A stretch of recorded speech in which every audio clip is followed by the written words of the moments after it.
Welcome to the Freedom Podcast, where we talk about financial freedom, business growth, and living your life by design.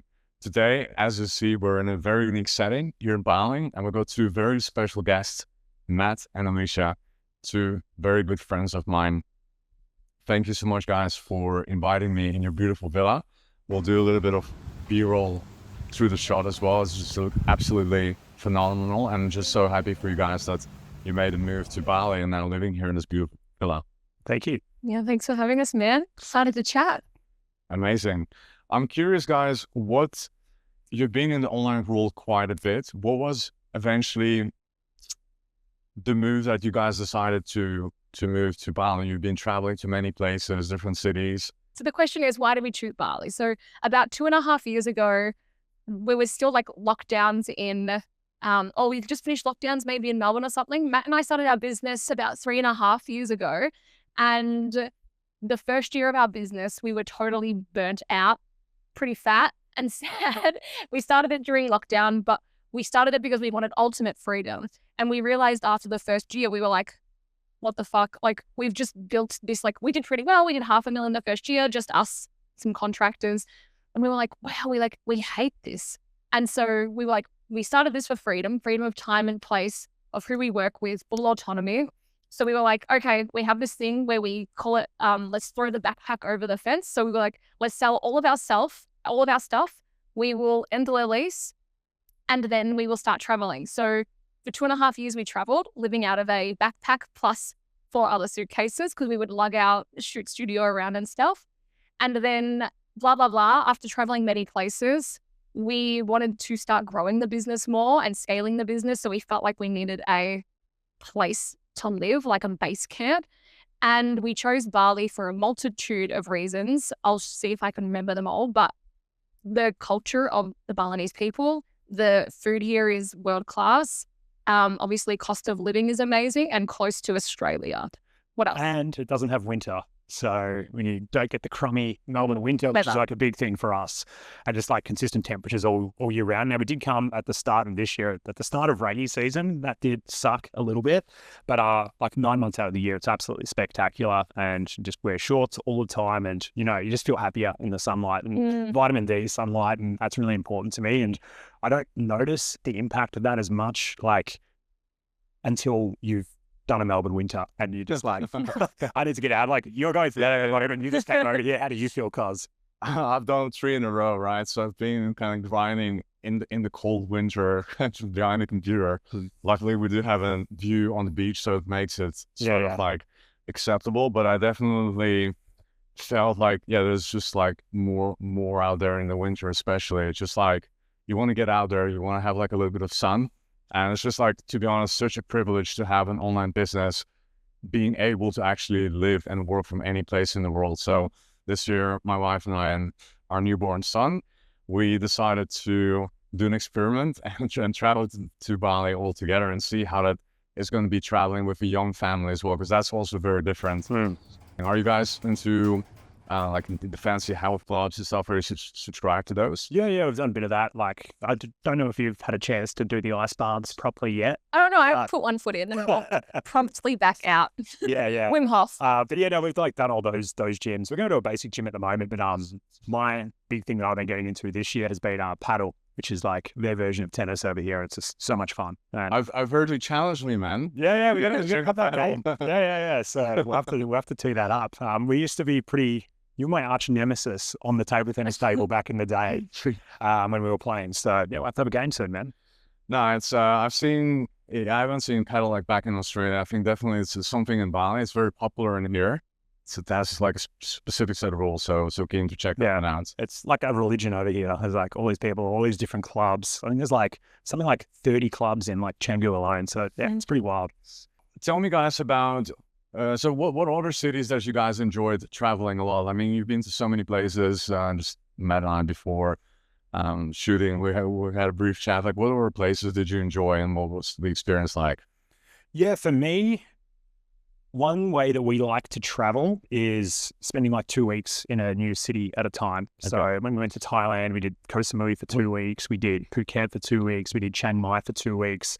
And it gives us a really good way of exploring a city and almost like absorbing a lot of the culture and like being able to also just relax in the city as well, which is really important to me. So that's still one way that we have traveled previously, which I've really enjoyed. And there's a really cool perk to that. Because when you move every 2 weeks, it's like just enough time where everything, like you're still absorbing everything for the very first time. And there's some weird like time warp distortion that happens when you're experiencing something for the first time. And for me, when I was in Thailand, in Phuket for 2 weeks, that felt like 6 months.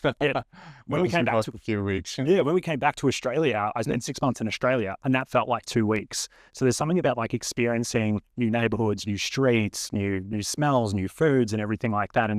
And switching that up every 2 weeks, which is super cool. And it feels like I get to control time and like live 5 years in 1 year. And that's like been the coolest thing about this whole journey for me.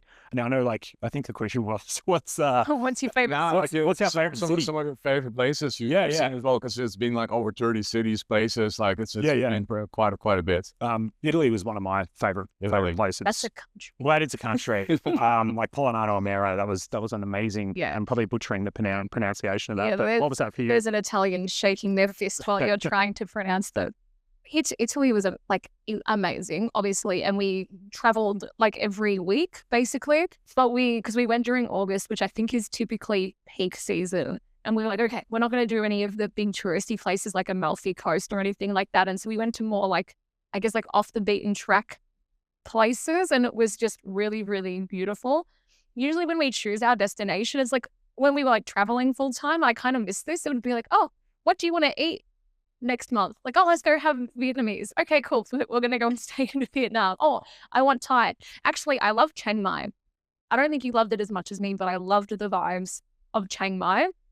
And when I went to London last year to do a talk, and that was my first time in Europe ever.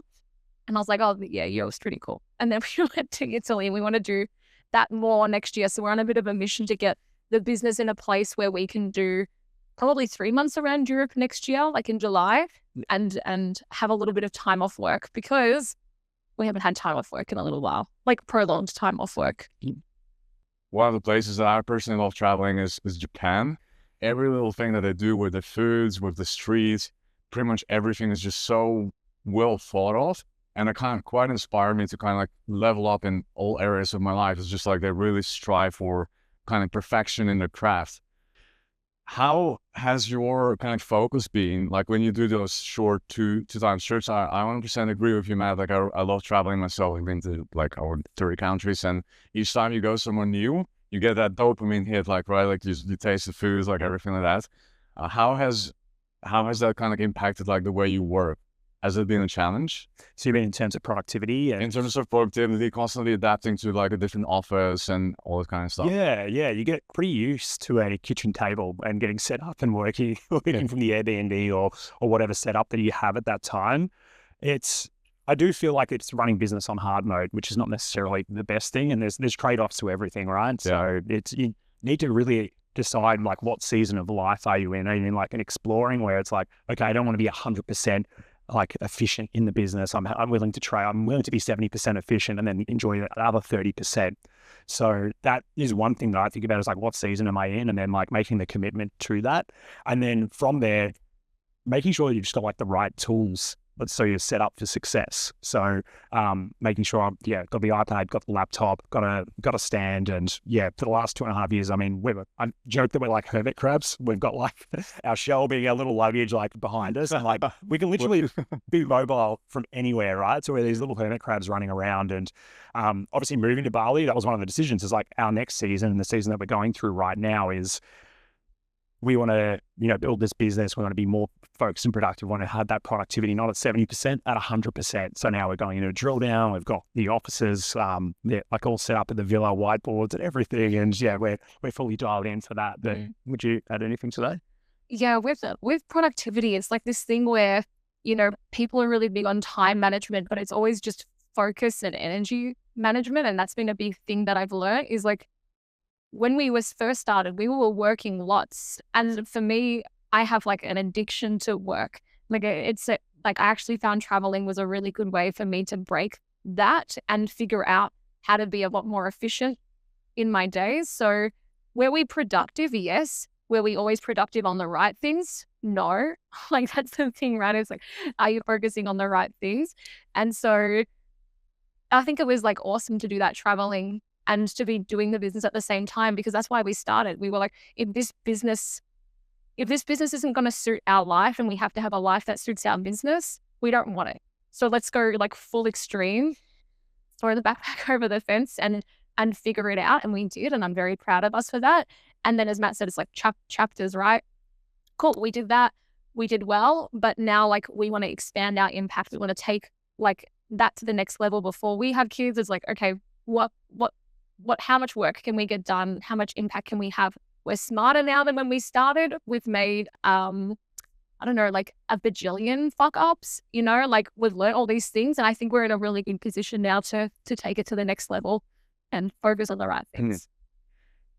Amazing. And also one thing that I think what a lot of people kind of underestimate is, and you know, and it's pretty normal if you live in Australia, it's like paying tax, right? And but for me as an online entrepreneur, it really kind of started to bother me, right? Because a lot of our clients are from the UK, from the United States. We've got like a small portfolio of Australian clients, and it's sort of like at the end of the financial year, you're like, wow, like what is actually happening there? You know, like you're working online, you're not even serving the clients from the country, kind of you paying tax, and that sort of like really started to, kind of discourage me a little bit, like to grow the business. I'm like, yeah, like if I just keep doubling the business, like what am I actually creating? I'm just like doubling, and the problems and the team, everything becomes bigger, and it's sort of like at the end of the year, like it's just you're gonna get a slap from the tax man. I'm curious, like how is like your current tax set up, and how do you, like legally pretty much like pay 0% tax? Because I think that's like a huge thing as well. Don't make me explain it. But I know what a tax residency is, frankly. Yeah. So we've left Australia for like tax residency purposes. We aren't on 0% tax. Like there are some structures, but we believe you should pay some tax and give back to the community. So we're going to be tax residents of Indonesia, so we can support the local economy, community, and give back in that way, which is important. And then I view the tax game as a game with like a set of rules, right? So there's certain like rules and regulations. It's your understanding as the business owner to like sort of know what they are and, you know, how you can optimize most for that. I find a lot of people want to like optimize to like 0% tax, which obviously sounds great, but I think the thing is, you know, people then start talking about like moving to Dubai and wanting to live in like a desert and it's like 45 degrees. Like that's a huge trade-off. So for me, I actually think about what outcome am I trying to actually get, right? And it's like, I actually think it's more of, hey, how much tax do I want to pay versus like, what lifestyle do I want to have? And I have a really great entrepreneurial friend, 8-figure in like the property investment world. You would know his name when I share it with you later. But he says that paying taxes is like a country club membership. And every country is its own country club, and they have a range of different perks and benefits. For example, Bali doesn't have the best footpaths. Australia has great footpaths. Are you happy paying an extra $70,000 a year for those great footpaths? So it's like one of those things that you think about from like a trade-off perspective, and that's how I think about it. So to recap, we don't have a 0% like structure. We are legal tax residents of Indonesia, but I think about it in that way, right? Like, what sort of lifestyle do you want to have first? Like, don't optimize for 0% tax, because I see a lot of horror stories about people moving to Dubai and leaving 2 months later. Yeah, because the first time when I moved to, or when I went to Dubai for a few days, I was out of like I lived in non-air conditioned space, and I was like the heat wave bomb.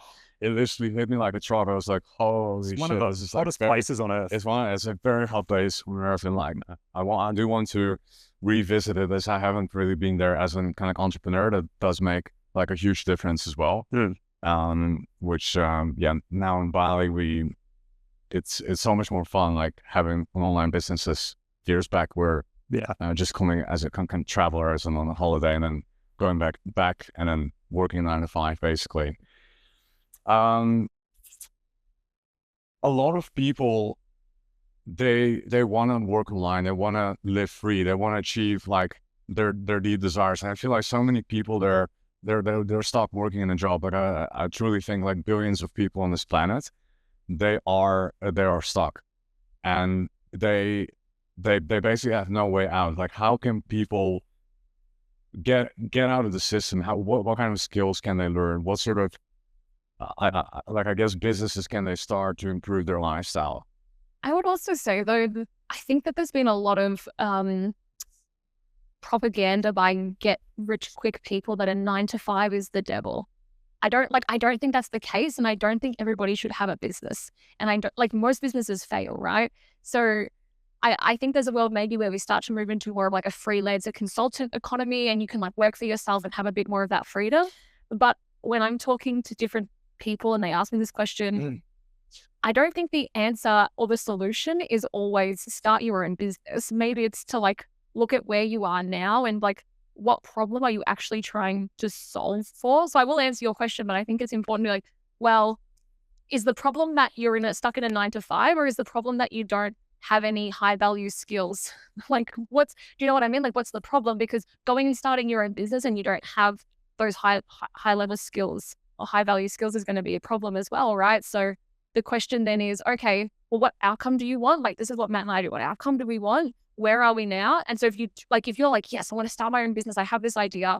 Well, when you have a job, you can either earn or learn, and ideally both. So can you get a new job where you can learn these skills and see how it's done before you start the business, right? And then there's understanding that there's like freelancing, like that's kind of how we started. Like, we started with our side hustles, and we were doing 9 to 5, right? Probably longer because our jobs were very demanding, or at least mine was. And then I'm just having a go. I do get you. And so we would do that. And then we'd have our side hustles. We would do that every morning and every night and every weekend until we saved up 6 months of fuck you money where we could quit our jobs and then take the leap into doing that. Now, all of that said, your question is, how can someone make that leap? Like, yes, if you feel if you're not just trying to run away and you haven't like correctly defined your problem, and this is like truly the life that is calling you, then it's about thinking, okay, where can I get started? For us, we got started with, like, obviously we were lucky because we were working in agencies. So we had developed a skill set to work remotely and online. But it's like, okay, what skill set can you develop? And I would try and follow your natural curiosity. And when we were all born with this natural curiosity, right? Like when we're younger, and then eventually the world stamps it out of us. And that's how I feel like people end up in these jobs they hate because they do what they feel like they're meant to, or what their parents tell them to do. So is there something that you can create value and follow your natural gifts and your natural curiosity and do that? But if you want like a really practical way, go buy a fucking course, get some clients, do it for cheap, get case studies, get more clients. Like, that's the flywheel. What do you think? Yeah, I agree with that. And it's really about, people have problems, and business works by solving problems. And you just got to figure out like what problems are you good at solving at, and are people going to be willing to pay for it? And I've done so much over like the last decade from my perspective to like try and find that and do that, right? I've done like photography headshots of people because I was good with a camera, and that was like a semi-good skill that I had. And that was like one of my first ever like paid contracts where I got paid by somebody else. And then I did a wedding video, and then I went from like a $200 job to a $2,000 job. So it's just about like putting yourself out there and just taking action and figuring out like what, to Alisha's point, like what is that natural curiosity and a skill, and will someone pay you for that? And then helping people solve those problems. And that's where like you really get started with that. And I really love Alisha's tip because I've done both methods of burning the boats, just being like, no, I'm going to quit my job, fuck it, I'm going to figure it out, with like no strategy plan whatsoever. That royally screwed me over. Like I went 20 grand in debt, like on a credit card. I was like pretty much like screwed for like three years, right? For context, that was your wedding videography business? No, it was a commercial like videography business. Yeah. With a business partner and stuff. And that just did not work out whatsoever. Right, so like 100%, do not do that, guys. Do the freedom business. Yeah, do not burn the boats. Awful advice. The guru says that, run the other way. The other way of doing it is, the approach that we took next time when we went full time with like our business, right? So we had a job that was stable, then we started to do a bit of side hustling, a little bit more side hustling, and we built this FU fund where it was 6 months of expenses paid. So it's like, when we do this next time, we're going to have that. We're not going to be making rash decisions, and we're going to have a bit of an oxygen tank if times get tough. And that was the smartest way of going about it. So that is definitely a very actionable tip that everyone should use. Yeah. And so if you genuinely want to do it, it's like, okay, you build a skill. I think everybody wants to jump into this and be rich straight away. I'm making a YouTube video at the moment, and I went and found my first ever invoice that I sent when I was freelancing. It's called Marketing Manager for Hire. And I charged 497 AUD, so like $3 American, for a CRO audit of an e-commerce store. And that was my first thing. And then like over time, I would listen to the market, and I was like, okay, how can I make this more valuable? How can I eat like a bigger complexity of the market? How can I serve my market better? And so it was all about mastery. Like, how can I like master a skill set that's genuinely valuable? And how can I find a market who has a big problem, who has the ability to pay, who knows they're in pain, who there's like a large enough total addressable market that I can find them, etc. And then the moral of this story that I'm trying to say is, if you do want to do this, you will not figure it out straight away. We started off as e-commerce email experts. Guess what we did? Just the email component for e-com brands. Yeah, just the email. And we did that for like 3 months. I hated it, but you had come from doing it in some of your side hustling. And then naturally these people kept coming to us, and they were like, oh, can you build us a funnel? Can you build us a funnel? Because that's literally what we are known for and what we're very, very good at. And so we started doing more of those. How was your experience at the Udi, by the way? Because that's actually like, that's the most well-known kind of like e-com brand, one of the most well-known, especially in Australia. Like, that's been a huge player. Yeah, I was there with Davey for 6 months. It was during like the lockdown period. Okay. And it was obviously, as you know, a strange time with like everything going on over there. And yeah, when Alisha and I were doing Marketing Manager for Hire and building out our side hustles, what happened was, it got to the point where it's like, okay, I actually want to go full time on this, and we had to make the decision. Like, this is like my dream job at the time, and I'd established the wins in that business, setting up their CRO roadmaps, all of like their testing and learning logs. But it's like, I know I can do something bigger, and I've got like this dream, I've got this vision. I want to go live in Bali. I want to do all these cool things. I want to have this business. So I had to back myself and leave that to do this. And some people called me crazy at that time. Like, my family were a little bit against it, but I needed to do what felt true to my heart and go ahead and do it anyway. Now, beautiful. And then from the e-com stuff, how did that transition? Like that went into funnels, and then eventually you added like a paid ads component into it as well, right? Alisha rage quit it? No. We didn't shake hands over breakfast, and we're like, we're going to quit our jobs. Matt gave 2 weeks notice. I gave 2 months, but I had just like built a team and stuff. I was a founder. And it was funny though, on the day, we were like, okay, like, let's finally do this. We're really big into life design. Like, let's take this full time. We shook hands, and then I went and quit like that morning. And then it was like 3 p.m. and Matt still hadn't quit. And I was like, bitch, you better quit your job today. And so we did that. Because if you just stitched me up and you're going to apply for my place at Founder, I will come here. And then, so we did that. We then did ecom email experts. I think then maybe we got drunk or something, and we were planning our next stages. You came up with the name Persuasion Experience. And no, we just had like, we were like really trying to like almost force this business, and we were doing it well. I think we went from like 0 to 15K MRR in like the first 3 months of running the business. So with that trajectory, like, oh, this is a pretty like cool and exciting business.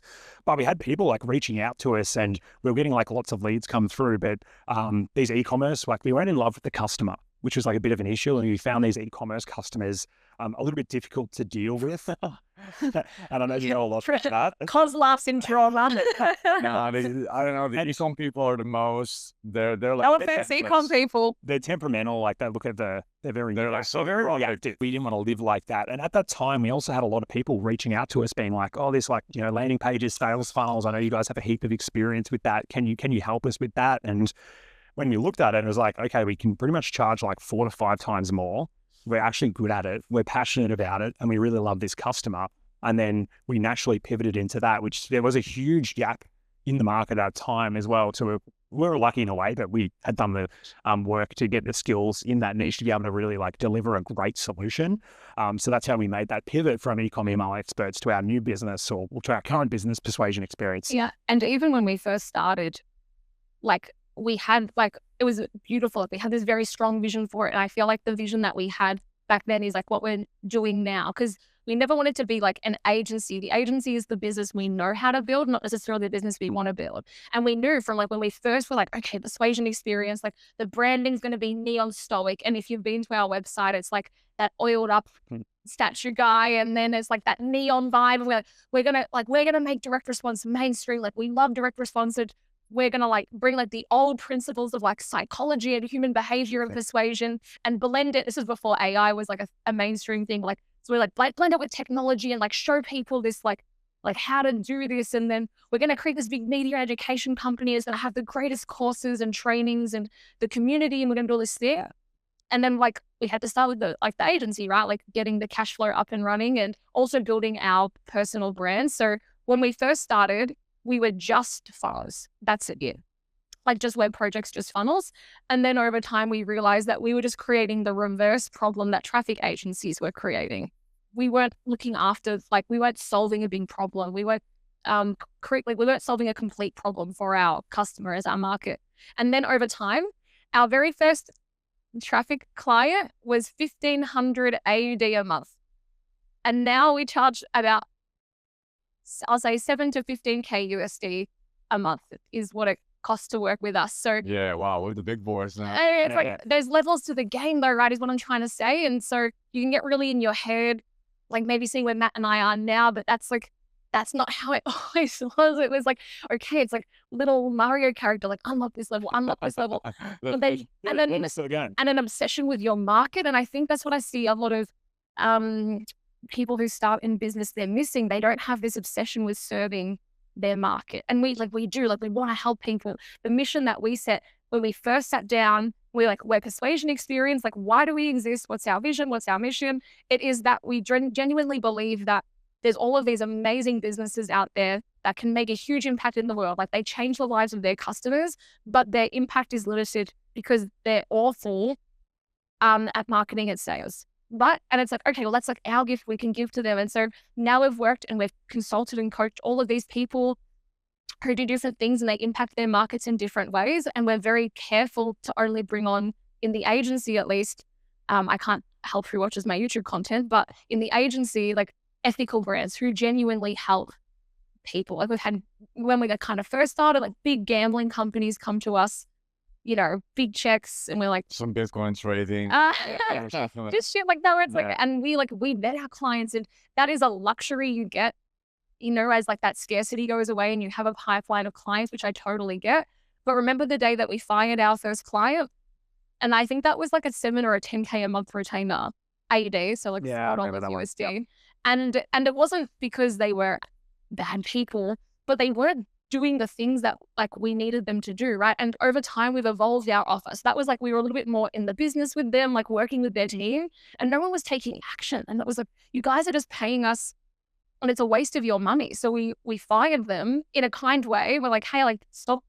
They really liked us and they wanted us to keep on. Like we're not making an impact in your business. And so for us, it's like price is what they pay, value is what they get. And so as we've built this business, it's always just like, how do you deliver way more value than what anybody ever pays? And my hypothesis is we'll end up being successful amongst some other things, like people need to know you exist and stuff. Have you found like a correlation between, like in the beginning you charged $1,500, now like it's up to 15,000? What sort of kind of business levels are we dealing with? It's like multi-8-figure company or like at least multi-7-figure? Like what's sort of the difference? Or is it just the package has completely changed to the point where you perhaps like do and the follow-ups and the sales calls and like do like a lot of additional stuff that comes with lead gen? Like how is that?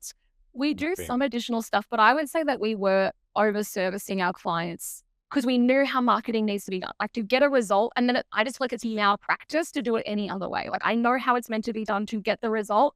And then we've developed our system over time. So it's been 1, the offering, and 2, client selection. What do you think? Yeah.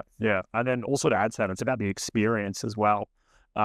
With our brand, I mean, it's in the name, Persuasion Experience, but we think marketing is like the coolest, sickest thing ever. Like being able to use words to persuade someone's psychology to take an action. Like it's one of the coolest things ever. And I think it's really important.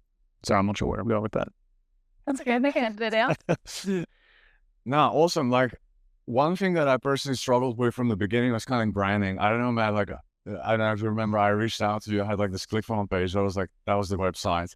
And the logo was sort of like the Illuminati. It was like this triangle, which I remember it. and looking back at it, it was like so embarrassing. That landing page just sucked so bad. It was just, it was insane. That was actually one of the reasons why I think that, you know, when people like nowadays, people look at everything. People look at your YouTube channel, they look at your LinkedIn, like they look at you holistically throughout the internet before even booking a call with you, right? So the sale is pretty much already packed, like it's just really done before the sales call. So one of the things that you guys done really well for yourselves is like the branding, the YouTube channel, the website in the beginning. Can you share a few tips on perhaps like starting entrepreneurs or even like seasoned pros that can like improve their perception of themselves online? A couple of things to note. In B2B sales, 80% of the sales decision is done before the sales call, 70 to 80%, right? And it's called the sphere of influence. So people, it's not just like someone sees an ad, someone goes on a call, someone buys from you. It's like the sphere of influence.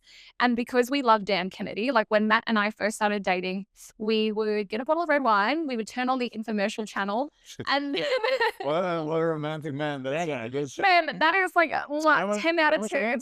10 out of 10, that is my vibe. The best of the best. And then on the weekend, like we just loved, like when we're like younger, like, and studied a lot more Dan Kennedy. And yeah, so that's like what we would be focusing on. Over to you, and keep going. Yeah, to add to that, like the branding thing is interesting because like I'm a direct response guy, but branding is like, it's important about how someone like interacts with like this digital asset being like your website or your landing page. You want to like leave a mark. You want to leave a memorable impression because it's so competitive out there, right? Like, I think the average person sees like 10,000 ads a day or something like on billboards and their social media platform. Like, it's absolutely crazy. So to Alisha's point earlier, that's why we've got the greased up statue guy on the PX website, because that leaves a memorable impression. And when we first designed that website, it was a lot of money, right? Like we pretty much did the whole design briefing and worked with like a really great design and execution team, Bailey from Black Peak, awesome dude. And Alisha's brief was, I want people to shit their pants when they see it. Like that was it. Like, but okay, yes, we had the website, and I'm going to get into actionable tips about personal brand and whatever. Number one, when we first started, we didn't have a website for 12 months. I still closed Linktree and Wayflyer, $2 billion brands, no website. Okay, so that's not like the secret of the success. Get out there and have phone calls. The next layer to this is it's about different, like differentiation and feeling different and being different, and how can you like stand out from the noise, right? So luckily for me, I'm an Aussie chick, and like that is already different to most other men talking about marketing and business. So ting, but then how do you like package things differently? How do you look differently? How do you be more outrageous? How do you have a contrarian opinion or something different, right? So we thought of all of this. I'm just sort of mixing up a soup here. And then the other part of the soup is what Dan Kennedy would say. There's a couple of things. He says you can either be an authority or a commodity. Which one do you think gets paid the most? This is the authority. So it's like you can be an authority or a commodity. And then another thing that he says is whales mate with whales. If you want to bring in the best clients, you got to be the best option, right? Like if you're going to go out dating, the hottest chick isn't going to choose you if you're some guy in like a hoodie with like barbecue sauce down the front. And that's how a lot of people are presenting their businesses. So like we were like, okay, we knew these things. We're just going to execute them. And it's got refined over time, because my first YouTube videos, the camera was so bad. We used this webcam. I didn't do my makeup. I was still 10 kilos heavier because I taught Matt how to bake in lockdowns, and we learned how to make cocktails. And so I did it on this webcam, and it just looks like Matt is off camera, like, shoot, bitch. Like, look happy, shoot your content. And it's not good. And people see it now, and it's like very polished, and I'm a lot better at talking most of the time when I'm not going on side quests. But I guess the first lesson is like, just get started. Like a lot of people are so scared, right? But the way that we think about content and our personal brand is that it's an asset for leverage, and it compounds over time. And so when it comes to your business and building your business, what we find with the brand and personal brand and whatever is that it plants seeds, and you never know when those seeds are going to sprout. Sometimes they sprout really quickly for us. Like my first YouTube video brought us in a couple of like 30K deals, right? When we were just a project business. Yep. But now some of those seeds are sprouting like years later. And that's the thing. It's like, you never know. What else? What else in personal branding? There's one other big thing, not necessarily, it's not because like tactical or technical on like the personal branding, but it's another Dan Kennedy principle that we love. And it's from his Wealth Attraction book. Have you read that by Dan Kennedy? No, I've read we've actually done a few creators and copy for his latest book. Nice. So one of his principles in the Wealth Attraction book is be somebody, be somewhere, and do something. And if you just follow those three things, you'll start to get feedback from the business world, whether you can get clients or not. So for us, be somebody, we decided to be the landing page people. That was the problem that we were going to solve. We were going to build the best landing pages on planet Earth. And I think we do that. And then the next thing was, okay, we need to be somewhere. So we were in lockdown, right? Like we couldn't even leave our house. No, we're the most locked down place in the world. So with Be Somewhere, we decided to jump on LinkedIn. That's where we first started. And we only started on like one traffic platform. We weren't trying to do YouTube. We weren't trying to shoot 7 TikToks a day. We just focused on LinkedIn. And then by doing something, we just posted on that daily. And that was how our that's absolutely insane. Like the LinkedIn stuff you guys have been doing is just it's really crazy. Like I think you toned down a little bit, but before it was like it was crazy. And I was like, for me, LinkedIn, it kind of feels like it's like a super toxic time. Oh no, like, it is. It's like a circle jerk platform. We hate it. Wow. We hate it. Oh, don't talk like that. It pays us a lot of money. We love you, LinkedIn. We love you, LinkedIn. Yeah. So but like what I was just going to say with LinkedIn is there's like a lot of like comment and engagement, and there's actually people on LinkedIn for the wrong reason. They're chasing like likes, they're chasing like being viral, they're chasing being popular, they're playing status games. And what they should be doing instead, and that's what we do, right? Like I don't want the most popular posts. I want to provide the most valuable posts. So when someone says, oh, like, do you know anyone who does landing pages? They come to my content, because all of our leads that have come through our content, and all of our clients that have come through our content on LinkedIn, they have not liked one of our posts. Don't even know they exist. They're just lurkers. Has most of your leads came from the YouTube or LinkedIn, or just a bit both? This is the way I use LinkedIn is sort of like before the sales school. I quickly find a person on LinkedIn and I just like a few posts and just say hello there. And then they see the podcast section that we have over there with some industry leaders. And it's sort of like, that's the only way I kind of use it right now. But then, what I love about YouTube is the compounding effect. Like I know this is what you mentioned is, some of the videos from the very past, they're just like only now start to pick up, which is pretty crazy. Like that's personally like kind of the focus that I want to get better at the YouTube stuff. Yes. I would say right now 80% of our leads come from YouTube. Yeah, the thing is, because of our love-hate relationship with LinkedIn, but there's a direct correlation when we stop posting on that and like the leads go down. So yeah, LinkedIn, the reach that we used to get when we first started on LinkedIn, I can't remember if it was year 1 or year 2, but we could directly attribute 400K in sales from LinkedIn. And even like as Matt was saying, like this like word of mouth thing, because you become known as like the person. So one of our biggest deals we ever got when we were maybe in year 2.5, big label client. The way that we got that was the marketing manager must have followed me on LinkedIn, or I connected with him, I can't remember, and he never engaged with anything. They're in a meeting room one day and they're like, oh, we need a new agency, and he mentions my name. We can get the deal. There's another client where, this was Alisha. This is how Alisha found me. So she was at a random event in America. Somebody who she didn't know, who had followed me on LinkedIn and I've never engaged with, he'd never engaged with my stuff. They just randomly struck up a conversation and about landing pages. This is back when we only did projects, and then we worked with you when you did the traffic. And he was like, oh, you got to talk to Alisha. And she was like, okay. And then that's how I got that sale, and that was from LinkedIn, right? So I think that this is the thing about like the planting of the seeds. Like you just never know what conversations are going on. And then last one, and then you can have the talking stick. We recently just brought on a big client, again, doing 600K a month on Facebook ads. And it's a funnel that it's a business owner that I used to like funnel hack and really admire. And she's watching my YouTube. And now she's my client. It's fucking bananas, right? And you just never know. It's really cool. you just got to be long-term focused with it. And like, you got to be committed to doing like at least 100 posts and trusting it.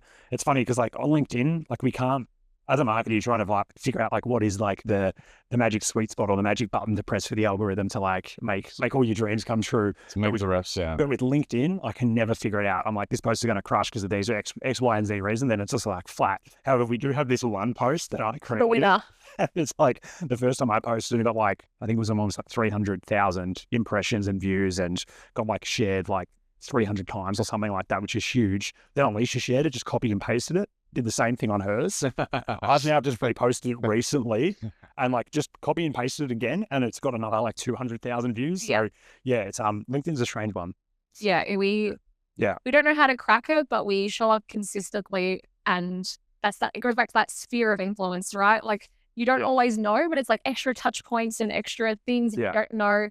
And that can be hard with content when you're like, I need ROI. It's like, sometimes LinkedIn doesn't deliver that, but if you stop the compounding effect of showing up every day. Yeah, and also run your own race with it. It's easy to like view yourself against like Justin Welsh, who's like the LinkedIn like original guy, like guru. Because I see people make some huge mistakes. Like a younger guy I know who was like starting off his own business, like he wanted to be super successful. He got into like LinkedIn comment pods, and that started to give him like a bit of a false flag. So like on paper, he was really successful, right? It's like, oh my God, he got like 90 comments. He got like all these likes and stuff. However, 9 months later, he's got 35,000 followers, and now he's had to go into a job because he's been following the wrong signals. Yeah, optimizing for that. He's been optimizing for just getting followers. Yeah, been optimizing. Yeah, he's been playing status games. You need to be playing money games, providing value, because value responds to get people on call, get the stuff done. Yeah. One thing I learned from Bali, guys, is that everything has been done here on WhatsApp, which is pretty incredible, right? Like you can order foods, you can order like even like an police escort, like if there's like a traffic jam, like the police comes and then they escort you to the airport. And literally anything, massages, like the pool flowers, you know, like the beautiful like heart and whatever, like a romantic thing, and it's just pretty crazy. So I looked at that and I was like, oh wow, like I'm actually doing that. Like I've been doing that for a long time, and like all of our biggest deals have always been with WhatsApp. So personally, like one of the things that I don't want to do less sales calls, but have that WhatsApp first interaction where you do a few voice drops, like you can kind of like share a few quirky things, and then if it makes it fit, like it makes sense to jump on a call, that's where I offer the calls. So that's been something I'm gonna keep doing in the future as well. What are your thoughts on that? Does it work for you? Yeah, let's do it. just do it, right? It's like I had a guy in our community sort of like asking like, oh, should I do this or this or this? And I was like, dude, what problem are you trying to solve? What's the outcome that you want? Is the thing you're doing right now working? Like, don't worry about like these little, like, I think like, and we do it all the time. And that's why I can spot it in other people. Like we get stuck in our own head, like, oh, should I change this? And now it's just like, what number are we trying to affect? What outcome are we trying to achieve? What problem are you really trying to solve? Because our brains want to make up problems and create busy work. And for us, we've overcomplicated things nearly every time. Nearly every time we've done something, and it's like, just strip it back and focus on the thing. So it's like, if that makes you money, to answer your question, then fucking do it. Do more of it. Yeah. Amazing, guys. So far, like I really enjoyed the conversation, guys. It's been amazing. Do you have any like kind of final thoughts that you perhaps wanted to share? I know you guys have been building like a community, that like your coaching program as well. Could you perhaps share some final thoughts, as well as what are you guys currently offering for people perhaps that want to learn more about funnels, want to get started, or potentially even hire you to do their paid ads and funnels? What are your final thoughts? Would your main audience, be somebody that is in a business yet or looking to start a business? Like our audience? Or your audience? Your audience watching this, so we can give good final thoughts. Look, like I'm personally really passionate about like talking about like freedom, like living your best life. Our audience on the agency side, though, is like industry leaders in all sorts of verticals. Like pretty much that's our bread and butter. Those are the people we really are excited to talk about. It's just that if we just talk about those topics, the podcast is going to be like, oh, how can you scale like from 450 to 600 I know. a month? The same And thing like, every time. yeah, it's just going to be like a pretty dry conversation. So it's like, for me, I feel like I really feel like my mission is like, I want to inspire people to live their dream life. May it be like a crazy entrepreneur, but also like a person just like stuck in their job. They want to have more out of their life. Like that's my vision. That's like kind of my mission. It might not be like fully aligned with what I do in my business, but it's yeah, like I'm like I love like getting people on the pod and yeah, sharing those thoughts. I know a big thing for us when we were starting our journey was to normalize it. Do you know what I mean? Because like when you're first like in that 9 to 5, and a lot of people don't realize that you have these invisible scripts that are downloaded into your brain from like your family and your friends and the media and your culture, right? And you don't realize sometimes that you don't have to live that way, but you're just sort of running on this program. And so for us, like, as we were in lockdowns, but it was fine. We just like went on social media and we just followed a bunch of people who were living the kind of life that we would like to live. So that whenever we were like consuming this sort of content, it became normal. So it kind of eliminates that fear of taking that action or doing that thing. So that's maybe, I'll have more thoughts. But how many more hours have we got? I got more opinions. What are your final thoughts? I think a lot of people walk around like they're unclear with what they actually want. Like, what is that end outcome? We're in a pretty big agency mastermind personally, and like all the guys there are obsessed with scale. And it was funny because like when we initially jumped on like the sales call with like the founder, like on paper, like he's like way more successful for me, more successful than me, right? Like he's got like a 300-person agency, he's got Lambos, Ferraris, 7 Rolexes up his forearm, right? Like the epitome of the agency bro, like successful agency man.